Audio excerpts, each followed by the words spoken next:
বন্ধুরা, জি বাংলার জনপ্রিয় ধারাবাহিক কম্পাসে আসতে চলেছে এক রুদ্ধশ্বাস মোড়।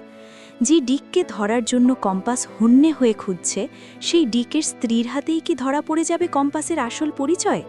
সায়েন্স কনভোকেশনে কি নিজের হারিয়ে যাওয়া মেয়েকে চিনে ফেলবেন নন্দিনী? জানতে হলে ভিডিওটি শেষ পর্যন্ত দেখুন।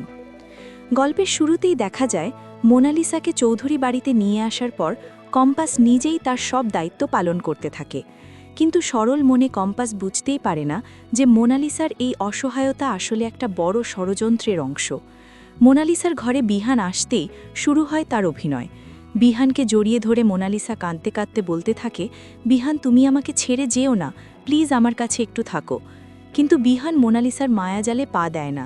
সে সাফ জানিয়ে দেয় যে আগামীকাল কলেজে সায়েন্স কনভোকেশন, সেখানে ডিক আসার কথা রয়েছে। অনেক দায়িত্ব তার কাঁধে, তাই তাকে যেতেই হবে। বিহান বেরিয়ে যাওয়ার পর কম্পাস বুঝতে পারে ডিককে ধরার এটাই সেরা সুযোগ। ডিকের আসল উদ্দেশ্য কি তা জানতেই হবে। কিন্তু কনভোকেশনে স্টুডেন্ট ছাড়া প্রবেশ নিষেধ।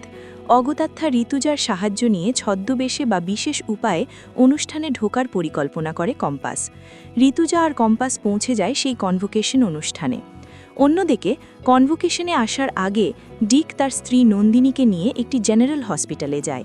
সেখানে অনাথ বাচ্চাদের জন্য প্রচুর উপহার ও চকলেট নিয়ে যায় তারা। আসলে প্রতি বছর কলকাতায় এলে ডিক তার স্ত্রীকে এখানে নিয়ে আসে। ডিক বলে, নন্দিনী, অনেক বছর হয়ে গেল আমরা আমাদের মেয়েকে হারিয়েছি। আমি নিজেকে সামলে নিলেও তুমি তো আজও ওর স্মৃতি আঁকড়ে বেঁচে আছো, তাই এখানে আসা যাতে তোমার মনটা একটু ভালো হয়। নন্দিনীর চোখে জল চলে আসে তার হারিয়ে যাওয়া ছোট্ট মেয়েটির কথা ভেবে। কলেজে ডিককে অভ্যর্থনা জানানোর রাজকীয় আয়োজন করা হয়। বিহান কড়া নজর রাখছে ডিকের ওপর, কারণ এই ডিকই তো তার বাবাকে কিডন্যাপ করেছিল। ঠিক তখনই ঋতুজার সাথে কম্পাস সেখানে পৌঁছায়।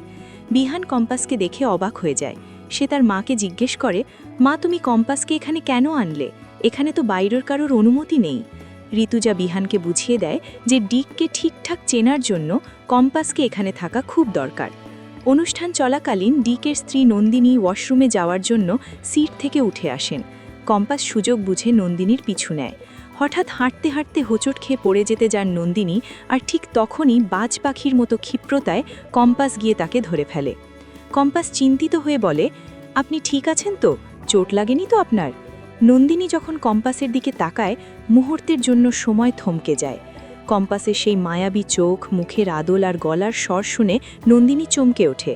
তার মনে হতে থাকে এই স্পর্শটা যেন বড্ড চেনা। নিজের হারিয়ে যাওয়া মেয়ের প্রতিচ্ছবি যেন সে কম্পাসের মধ্যেই দেখতে পায়। তো বন্ধুরা, এই ছিল আজকের পর্ব। ভালো লেগে থাকলে লাইক, কমেন্ট করে জানাতে ভুলো না, আর চ্যানেলটি সাবস্ক্রাইব বা পেজটি ফলো করো নতুন আপডেট পেতে। আগামীকাল দেখা হবে। টাটা।